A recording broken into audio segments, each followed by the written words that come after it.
Terveisiä Albaniasta. Mä oon ollut nyt Albaniassa muutaman päivän. Mä menin Montenegrosta bussilla Albaniaan, semmoiseen paikkaan kuin Skadar, jos se sanotaan noin. Skadar. Varmaan, se on pieni kaupunki vaan. Mä olin siellä yhden yön, se oli vaan semmonen vähän niinku välistoppi. Sitten eilen mä otin sieltä bussin en ottanut bussia, mä liftasin tonne Albanian pääkaupunki Tiranaan. Ja siis voin sanoa vaan, että tää liftaus oli maailman huonoin idea, koska tää äijä läpi mua sen koko 3 tuntia. Vaikka mä sanoin silleen, että älä koske muhun, että oikeesti älä koske muhun. Ja mä olin siellä tälleen sen reunassa istuin ja mä olin silleen, että oikeesti mulla on poikaystävä, älä koske, että mä en tykkää. Omaa tyhmyttäni, että liftasin. Ei voi sanoa tähän nyt mitään muutakaan. Mut joo, mä otin sieltä pääkaupungista bussin tänne Sarandaan, joka kesti joku 8 tuntia se bussimatka. Ja joo, nyt mä oon täällä, mä oon 4 yötä yhteensä. Tää on tämmönen tosi tämmönen turistikohde, mutta on turistikohde enemmän ehkä just albanialaisille itelle ja jollekin montenegrolaisille ja näille, että ei tää sille eurooppalaisia paljon oo. Muutaman suomalaisen on nähnyt kadulla kyllä. Ja sitten, mitäs muuta?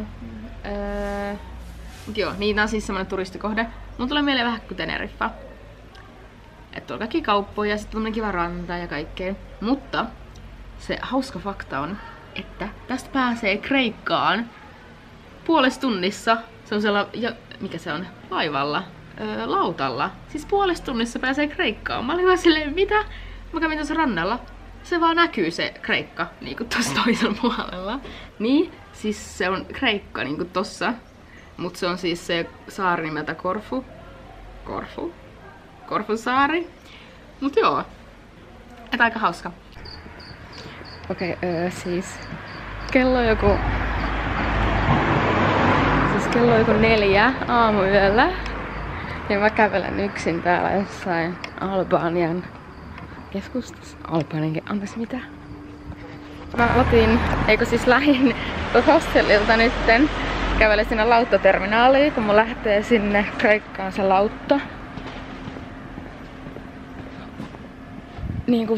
Kun mun pitää olla sieltä 5 jo. Ja mulla on sen lipun kautta ongelmia, niin mä yritän mennä sinne ihan vähän aikaisemmin, ettei saisin sen selvitettyä. Mut eihän mä nyt eilen tajunnut, että täällä on tälleen 4 työllä ihan pilkkupimeä ja ihan sikamarot menee vasta baarista johonkin kotiin. Kaikki vaan huutelee mulle koko ajan. Oikeesti mä vaan kiitän täällä niin kovaa kun lähtee jaloista. Oikeesti apua.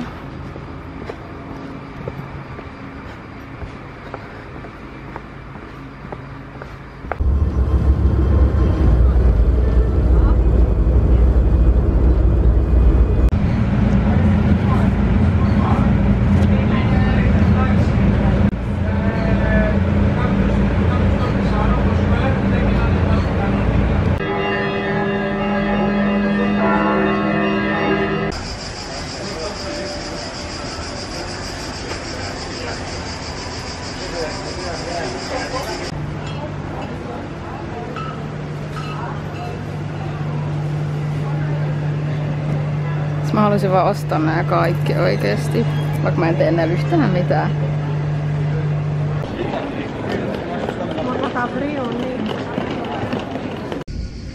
Tosi mahtava tää profiili, mutta tuossa on taka-ihmisiä, niin mä en vieti kuvaa niitä.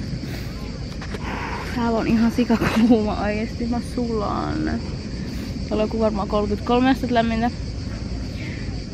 Mut siis oikeesti ihan sika ihana paikka oikeesti. Siis mua harmittaa, että mä oon vaan tän päivän täällä. Tai ei silleen, mut musta täällä voisi olla kiva olla ehkä pidempäänkin. Tai silleen. Jotenkin, en mä tiedä, Albanian jälkeen tää tuntuu jotenkin tosi sellaiselta tavalliselta, turvalliselta ja siistiltä paikalta. Ja jotenkin, en mä tiedä. Täällä on jotenkin ehkä ystävällisempi ihmisiä mun mielestä. Ja silleen. Ja joo. Mulla on vielä joku 3 tuntia aikaa ennen kuin mä lähden takas Albaniaan. Mä ajattelin käydä tuossa rannan kautta kattoo. Mut mä en kyllä mene uimaan, koska mä eksä vaihtaa uikkareita.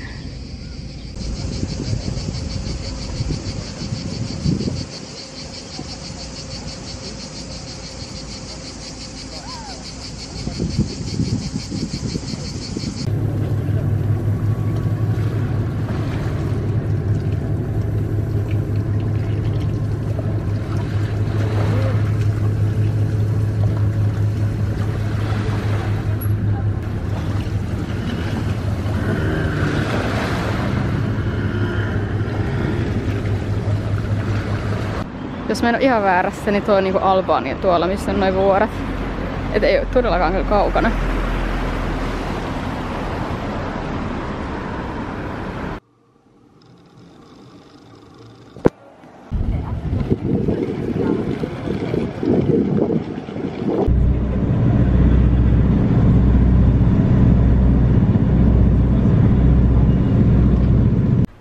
Okei, mä vihdoin pääsin tänne hostellille takas, Albanian takas. Mä voisin näyttää nopein mitä mä ostin. Tuolta Kreikasta, Korfulta. Ostin tämmösen hameen. Sitten tossa oli tommonen söpö niinku vyösysteemi. Tää on joku parikymppiä. Ja kehuhän tämä mikä myynnistäjä, kun siis myyjä, että jotain ihan pellavaa ja bla bla bla, en mä tiedä. Ja sitten mä ostin äitille ihan pienen tuliaisen. Mä en jaksa avaa sitä. Sitten mä ostin itselleni avaimenperään, koska mulla ei mun aussi avaimille avaimenperää. Näin. Mä otin vaan jonkun ihan eka mikä tuli vastaan, niin se oli nyt tällainen. Siinä on toi kun on kreikka tommonen juttu. Tämmönen vaan. Ja ostaks muuta? En mä kyllä varmaan. En mä ostanut muuta. Joo. Mä aion mennä nyt varmaan niinku nukkuu. Tai ainakin silleen vaan makaa tuohon sängylle. Ja vaan olla puhelimella, koska mulla ei siis nettiä täällä. Ja mä oon ollut nytkin koko päivän nettiä. Ainoa oli silloin, kun mä olin syömässä sitä aamupalaa. Niin sen ajan mulla oli netti, kun siellä oli wifi siellä ravintolassa.